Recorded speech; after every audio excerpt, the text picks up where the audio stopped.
Moito bon día, xente. Xa por fin estou na Galiza de volta, na miña casa, aquí en Ordes. Nada, gravo este vídeo para continuar con esta serie de vídeos sobre o reintegracionismo na imprensa. Desta vez vou falar do artigo en resposta ao anterior que comentei, do señor Ferro. Desta vez a resposta é de Pilar García Negro. Penso que todo o mundo coñece ou debería coñecer a Pilar García Negro por diversas causas, tanto pola súa relación dentro do mundo da política galega como pola súa relación co mundo académico e lingüístico. Ben, non me vou parar para facer apresentacións e vou comezar co tema, que é o artigo que ten de resposta aquí, no mesmo xornal, o señor Ferro, e intitulado O galego ao lixo. Ben, aquí, Pilar García Negro fala do reintegracionismo e comenta que asumir a norma internacional sería como unha perda do noso, e fala diso, da nosa existencia, historia, sociedade. Mas claro, aquí habería que perguntar que é o que entendemos como noso, non? Porque novamente estamos facendo referencia, como dixen xa noutro vídeo, ao que consideramos como identitario, é dicir, como nosa identidade, igual que o Monteagudo tamén consideraba algo como noso, entre aspas, e era o que ele entendía como noso, como identidade. E aquí Pilar tamén ten unha idea do que é o noso. Ben, e entón, claro, aquí un pouco o que continúa do artigo dela é un pouco denuncias de preconceitos, basicamente, denuncia de certos preconceitos que xa fun asinalando no anterior vídeo do señor Ferro. Entre eles, pois, estaría a visón utilitarista por parte de algúns reintegracionistas, falando, pois, iso, do número de falantes ou utentes da norma, etcétera, etcétera, etcétera. Se ben non é digamos, un argumento de tipo filolóxico, é un pouco irrelevante, porque a xente tamén lle importa, e as linguas, ao final, teñen utilidade, igualmente, por moito que unha persoa non queira por certas ideoloxías ou pensamentos, as linguas teñen unha utilidade, xa que serven para se comunicar dunha forma ou doutra, porque senón as linguas morren, ainda que sexa, como di Pilar García Negro, unha metáfora biolóxica, non? As linguas morren porque as linguas deixan de ser un mecanismo, unha ferramenta de comunicación social, que é polo que elas mesmas nacen ou evolúen doutras linguas ou conxunto de linguas dunha zona, etcétera, etcétera, etcétera. Entón, en termos económicos, ese utilitarismo, digamos, que tamén utiliza aí, que comenta o señor Ferro, aproximaríanos máis ao resto de comunidades que falan a nosa lingua e, por tanto, serían benéficos para nós porque nos darían unha posibilidade de nos comunicar con máis persoas e, por tanto, de facer negocios, etcétera, etcétera, etcétera. Facilitaría esa ligazón co resto dos países da nosa lingua. Ben, logo, aquí, polo que escreve, parece que é un ataque aos reintegracionistas que apoiaron o artigo do Ferro, pois facendo iso, unha defesa destes termos económicos os que acabo de aludir agora mesmo. E entón aí lanza unha serie de cuestións, Pilar García Negro, o galego non confundido, que é diferente do portugués, e o portugués como absorzón, vaporización ou abduzón do galego. É dicer, Pilar García Negro considérase reintegracionista, mas simultaneamente fai unha división dentro do reintegracionismo onde apunta que certa parte do reintegracionismo busca que o portugués, que o galego se fusione co portugués e que, por tanto, desapareza como variedade. E, por outro lado, que o galego non confundido é diferente do portugués. É dicer, E aí non sabemos se está a defender o isolacionismo chamándose de reintegracionista porque o que fai é unha diferenza a respecto do portugués ou non sei o que quererá dicer exactamente aquí. E entón, logo disto, pois fala da desigualdade do portugués e das normas diferentes nos diferentes lugares, etc, etc, etc. E iso asinala aí que isto é debido aos poderes e que, por tanto, existen uns estados por detrás, é dicir, unha política que pois marca esas diferenzas, que tamén poderíamos dicer nós que esa perda do noso, esa existencia, historia e sociedade tamén dependen da política. É dicir, a nosa historia e mesmo a nosa sociedade e a nosa existencia tamén está, de alguna forma, influenciada polas políticas que temos, aínda sen sermos un Estado independente, senón sendo unha nación sen Estado, como aparece nese libro publicado na Travesa Editora, non? Nación sen Estado. Ben, entón, dito isto, completa esta parte do seu texto dicendo que, pois iso, que os galegos sen Estado desapareceríamos na globalización. Ben, isto é interesante, esta forma de comentalo é interesante polo seguinte: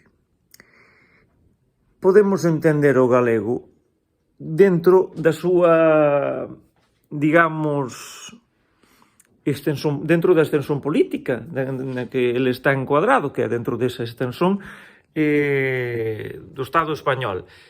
Vamos ver, o galego, estando dentro de España, non é o mesmo que o galego estando dentro de Portugal. Entendámonos, se existen unhas forzas, e isto todo estou dicendo desde o meu ponto de vista, esta é a miña opinión, se o galego, se a Galiza estiver dentro do Estado portugués, o Estado portugués irradiaría desde Lisboa ou desde o eixo Lisboa-Coimbra, ou como quixerdes chamalo, irradiaría un padrón específico da nosa lingua. Unha variedade específica sería implementada e chegaría a través dos media, etc, etc, etc. Isto, de alguna forma, callaría dentro da nosa forma de nos expresar, do noso léxico, etc, etc, etc, homoxenizando, polindo a nosa lingua. É dicer, que co pasar do tempo o galego tendría unha tendencia a se asemellar máis ao portugués de fora da Galiza ou o galego de fora da Galiza, dependendo de como lle quixermos por o nome. Ben, dito isto, o máximo perigo que habería nese sentido non sería que o galego desaparecese, senón que variedades dialectais do galego dentro do marco da lingua do romance noso, non? Fose polindo e fósemos ficando sen algunhas palabras propias, que é o que ela está a dicer, non? Eses dialectalismos sería o de noso. Mas claro, os dialectalismos da Galiza xa están a desaparecer desde há un tempo porque se está polindo todo a través da norma, é dicer, fomentando certas solucións lingüísticas e os media castellanizados da Galiza están a polir e a facer desaparecer xa dialectalismos que existen no galego. E isto pode ser visto negativamente desde o punto de vista de que estamos a perder parte da nosa lingua, estamos a perder un léxico, unhas formas determinadas, mas isto acontece en todas as linguas. Xa non é un caso específico do galego, senón que acontece con todos. Dito isto, se esta desaparición de dialectalismos, de formas propias de cada zona da Galiza e demais, xa se produce neste sentido, agora mesmo, xa se está a perder, que estivésemos dentro de Portugal e que estivese a acontecer isto, tamén sería normal, porque tamén está a acontecer en Portugal que se perden dialectalismos de zonas específicas, e nos sitios onde se falan outras linguas, castellano, etc., tamén acontece igual. Desaparecen formas específicas. E máis, falando cun colega meu de Sevilla, queixábase de que o castellano avanzaba dunha forma implacável e que estaba a facer desaparecer palabras do árabe que se mantiñan na sociedade, no sul da península. E, por tanto, estabas a perder un léxico moito rico e moito interesante. Tomemos iso como nota. Pronto. Isto é o que Pilar García Negro non quer que aconteza. Non quer que as variedades propias do galego desaparezan por unha influencia do portugués ou dese famoso reintegracionismo, que non sei como ese reintegracionismo, porque aquí entra a problemática e a questón, por moito que o reintegracionismo admitise parte del as solucións coincidentes absolutamente co portugués, dentro, estando a Galiza, xa non dentro de Portugal, senón dentro de España, é imposible. É imposible, porque non temos, non há esa irradiación de Portugal para Galiza. Non há esa influencia, non há nada. Os medios están todos en castellano. Non há ningún tipo, non há conversas, non há intercambios prácticamente culturais, nen há apenas chegada de produtos de Portugal, non há nada de nada, sen haber ningún tipo de influencia, recebendo todo por parte do castellano, por moito que estabeleza o reintegracionismo, que non o vai facer o reintegracionismo, senón que teria de facelo a política, tanto a nivel autonómico como pois, as institucións que determinadamente pois, deberían ser as que implementasen ou estabelecesen ese tipo de, digamos, legalidade, entre aspas, de poder utilizar dentro dunha suposta oficialidade todo isto, pois eu non lle vexo outra cousa a isto. Non sei que medo ten Pilar García Negro, pois estando dentro do Estado que ela mesma recoñece que está por encima de nós, non existe esas influencias nin esas formas que levarían a desaparecer cousas propias do galego, senón que é o galego en sí que desaparecería e que está a desaparecer. Entón, estamos ante o mesmo caso que comentaba do Monteagudo, que é xente que ten medo ao portugués para que vai facer desaparecer o galego cando é imposible debido á nosa situación política. É imposible. Non se pode dar. O galego está a desaparecer por culpa do castellano que o está a sustituir e eles desvían a atención hacia o portugués. E o portugués é o que salvaría o galego, porque aínda perdendo nós variedades dialectais, se conseguísemos manter a lingua, xa estaba arranxado o problema. Mas non, hai quen ten máis medo do veciño que está ao lado, separado pola barreira, que dos que están por cima de nós xa e entre nós acabando co asunto. Bom, non me vou parar máis con este ponto porque aí xa dou clara a miña opinión, que isto é o que vexo eu e non vexo de outra maneira, non o vexo posible. Porque hai aquí unhas cuestións políticas que moitos falan delas, mas non as relacionan a hora da lingua. E iso fica como apartado, como desligado do seu discurso. E a min iso non me parece normal. Se vas a facer un discurso, faino coherentemente, fala de todo, que é o que hai aí detrás. Ben, logo fala Pilar García Negro do seguinte, que o reintegracionismo é un canto de sereia. E di, aí fai referencia aos apelidos milenarios do señor Ferro, e que poderíamos comentar que pois, non estarían moi afastados do que serían os apelidos desde a norma reintegracionista. Quizás ese Álvarez pasaría a ser Álvarez, que sería o máis tradicional, acabado en S, galego, e o de resto, pois Ferro é igual a norma, Ferro é Ferro, en todos lados, no Brasil, en Cabo Verde ou en Portugal, iso é igual, Ferro é Ferro. Ben, logo, recoñecermos como somos, e aí fai un apelo ao diferencialismo, e comenta así unha tríada de cuestións que é o ser, o direito a ser e o deber ser.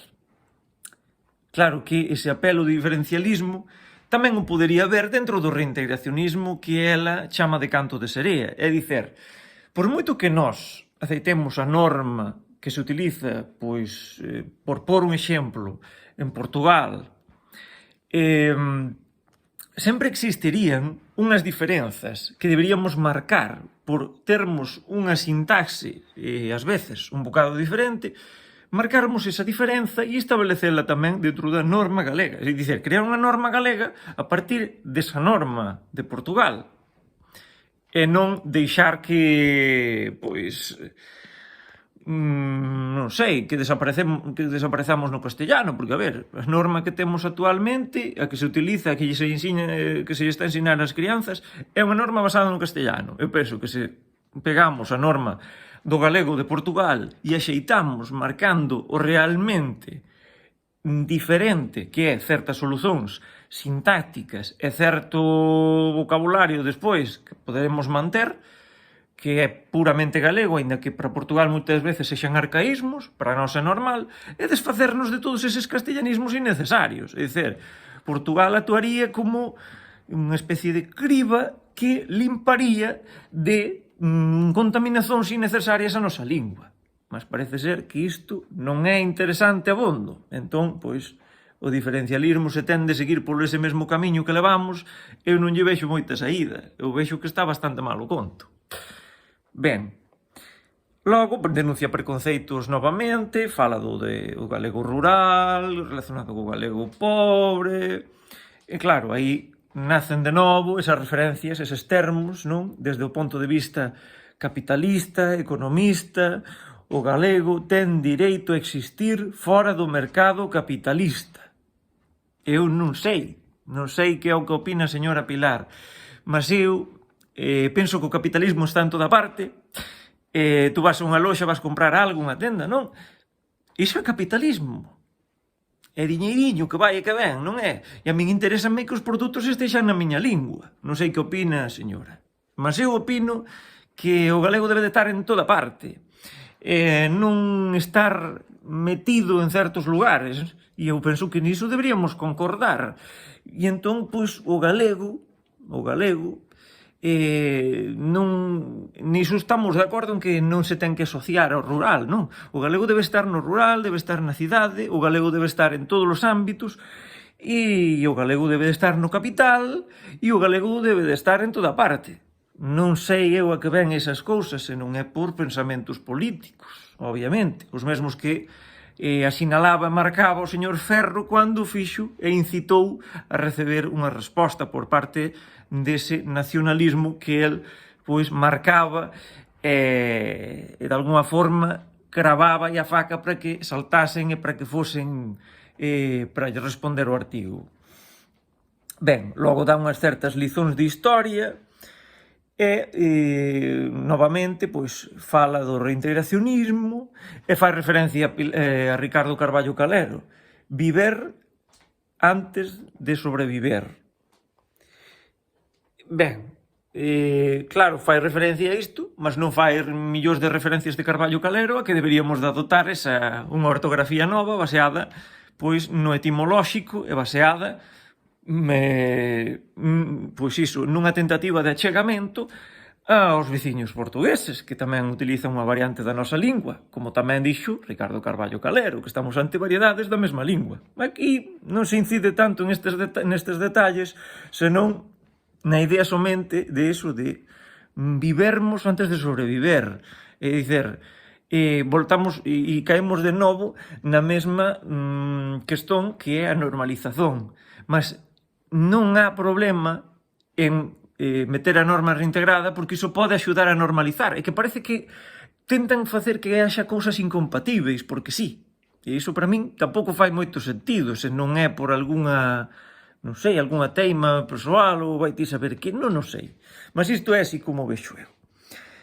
E logo, pois, reintegración na fala e na escrita, puido ser oficial, da mesma o di, no artigo, mas incide novamente no de igualdade e non de diluizón ou desaparición, é dicir, unha igualdade entre a variante galega e a variante portuguesa.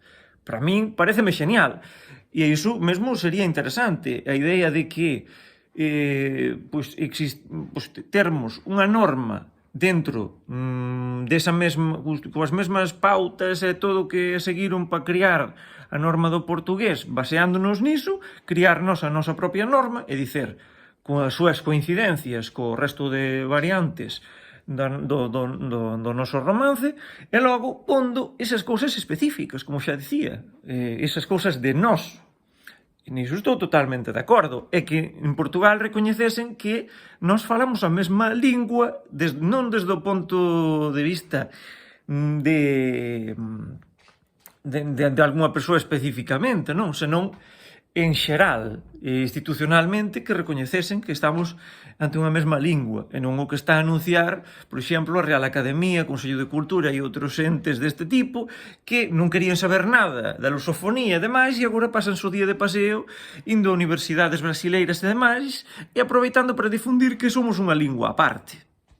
Dicídeme vos que beneficio tiramos nós. Eles sí, porque pasan moi ben indo de vacacións por aí en diante, non? De ferias. Mas os demais, a nosa lingua, pois, olla, non sei que queredes que vos diga, mas a mí non me interesa que vayan de festa por aí a falar de somos aquí diferentiños, porque o mundo das leiriñas levounos polo camiño que nos levou. E é horas de ir mudando cousas, pois que comecen dunha vez a pensar en lingua e non pois nos seus asentiños e que pensen nos demais, no povo galego, porque ao final aquí son as elites que se aproveitan dos pobres galeguiños e os galeguiños ao final pois pasan a ter a súa lingua, xa ves tú, porque como é inútil, pois non é inútil, nen económicamente nen comunicativamente, é unha cousa que deberían aprender todos dunha vez. Mas claro, como as institucións xa mesmamente lingüísticas e demais son incapaces, pois lévanos tamén polo camiño da miseria. Ben, e logo, fala do portugués, matar o galego, novamente, pois iso, o uso da lingua e demais, o último xa é case como un resumo. E o portugués como espello. Reitera esa falta de comunicación que comentan máis persoas e que xa comentarei tamén eu noutros artigos, de esa falta de comunicación, os lados da raya, o tema dos produtos e demais, etcétera, etcétera, etcétera. E por último conclúe pois comentando a necesidade de desfacer preconceitos e que o galego non é o portugués de Portugal, e que é necesario normalizar a fala socialmente. Basicamente, ese é o artigo de Pilar García Negro. Non sei o que opinades vos ao respecto, eu xa din a miña opinión, ao mesmo tempo que comentaba as ideas que estaban pois a aparecer neste artigo tan interesante, e que, como xa podedes ver, ten unhas diferenzas a respecto do señor Ferro. A ver, Pilar García Negro sabe, coñece, é unha persoa con moitos coñecimentos de lingüística, sociolingüística e demais, entón, pois aí ten moita facilidade para destapar e descubrir todos eses preconceitos dentro do discurso do señor Ferro. Mas ao mesmo tempo tamén há cousas interesantes, porque ao final todos somos galegos e todos temos unha opinión. E todo o que poida servir para axudar a nosa lingua é positivo. É dicer, se o señor Ferro acha que unha cousa pode ser boa para recuperar o galego, pois el, desde unha posición totalmente contraria a Pilar García Negro, acha interesante isto, penso que non pode ser negativo porque haberá máis persoas que pensen como Ferro. E se esas persoas se van a animar e iso vai de alguma forma influir para recuperarmos a nosa lingua, é bon. Todo movimento e hacia a recuperación é positivo. Veña de quen ver. Iso é indiferente. E nada máis, deixo-vos por aquí estas palabras, aquí, desde Ordes, novamente, por onde me movo, e vémonos na seguinte análise da imprensa, do reintegracionismo na imprensa. Saúdos a todos, moita forza, bon domingo.